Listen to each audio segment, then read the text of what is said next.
নেক আমল করো, বদ আমল করিও না, হিংসা করিও না, এবং সব সময় নিজেকে তৈয়ার রাখো মরার জন্য।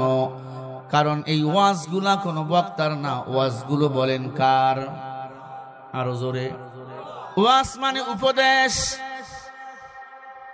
ও উল্লাপাড়ার মুসলমান, খালিয়াপাড়ার মুসলমান যুবক, আল্লাহর ভয় দিলে ঢুকাও আর নিজেকে মুসলমান বানাও। মুসলমান তো ওই ব্যক্তি সব সময় আল্লাহর ভয় দিলের মধ্যে লালন করে।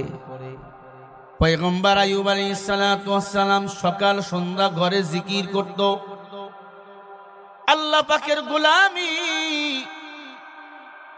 আল্লাহ তাআলা আইয়ুব নবীকে পরীক্ষার জন্য পুরো শরীরে পোকা দিলেন, পোকা, পুরা শরীরে পোকা।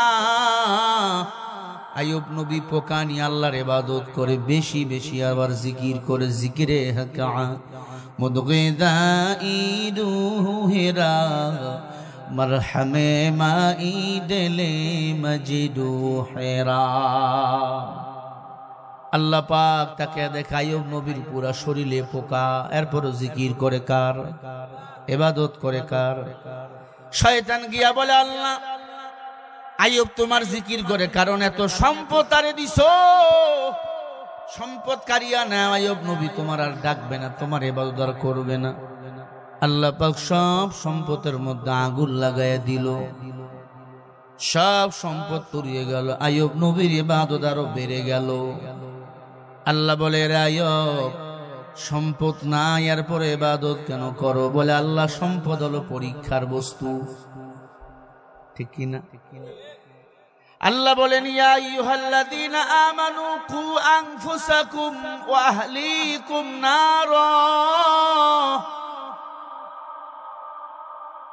ও মুমিন, নিজে জাহান্নামের আগুন থেকে বাঁচো, আহাল পরিবারকেও বাঁচাও। সন্তান সম্পত্তি গুলো পরীক্ষার বস্তু। আল্লাহ আমার যত বিবি ছিল সব বিবি চলে গেছে, একজন বিবি আছে রহিমা। আমার সম্পদগুলো পড়ে গেছে, আমার কোনো পেরেশান নাই রে মাওলা, আমি তোমার গোলামি করব এখন নির্দ্বিধায়। বলেন না সুবহানাল্লাহ। মনে রাখবেন, যার যত সম্পদ তাকে তত বেশি আমার মাওলার কাছে হিসাব দেওয়া লাগবে।